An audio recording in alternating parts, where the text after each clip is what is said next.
We welcome you all to Sibuyas, Ani, Buhay Dinamnam, a 3-day photography exhibit here at the Harvest Hotel, featuring the stunning photographic works of award-winning lensman, Mr. Ron Velarde.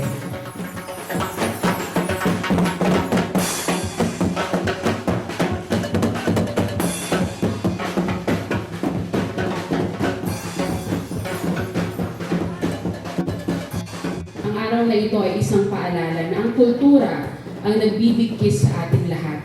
Maaaring narito po tayo upang ipagdiwang ang sining ng fotografiya, ang buwan ng kalutong Filipino o ang Sibuyas Festival na 21 years old na nga po ngayong taon. No? Ngunit sa mas malalim na diwa, ang tunay nating ipinagdiriwang ay ang ating pagkakakinlanlan bilang mga Bongabuenyo, bilang mga Novo Ecijano, at higit sa lahat bilang mga Pilipino. Bagong umaga,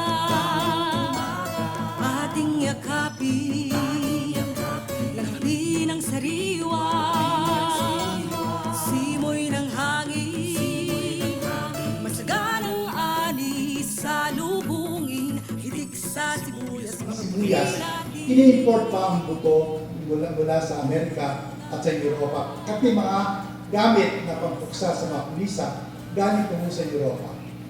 At kasama rin po dyan ang aking ina dahil si nanay, nag-import siya ng sibuyas na buto galing sa Pio Domingos, Divisoria.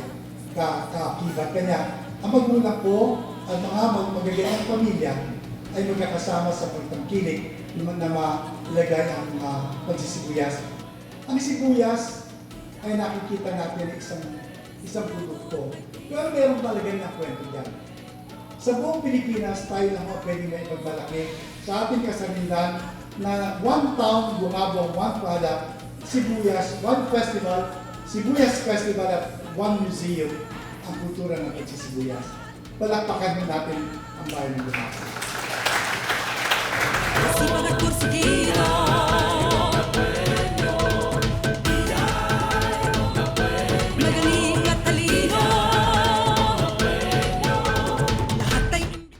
Today's program, Sibuyas, Ani, Buhay Dinamnam, is a tribute not just to all farmers and mag-Sibuyas, but to all culture bearers, our unsung heroes, whose works make it possible for culture to be passed on.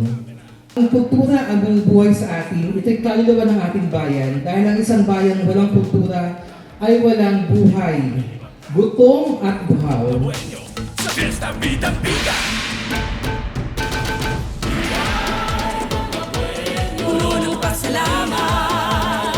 Here po as a support to our entrepreneurs and also our creative Novo Ecijanos po under the Philippine Creative Industries Act or the Republic Act 11904. Nueva Ecija supports ang ating pong programa Sibuyas, Ani, Buhay, Dinamnam at lahat po ng mga artists dito sa ating probinsya.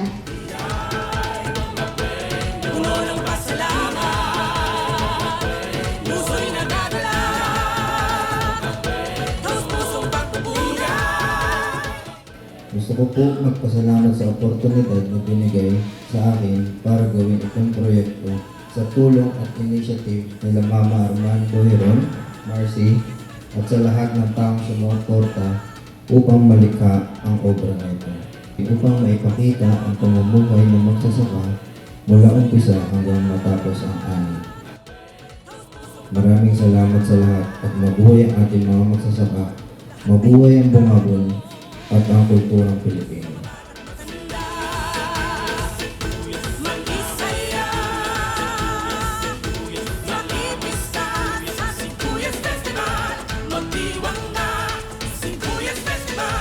Magdiwang na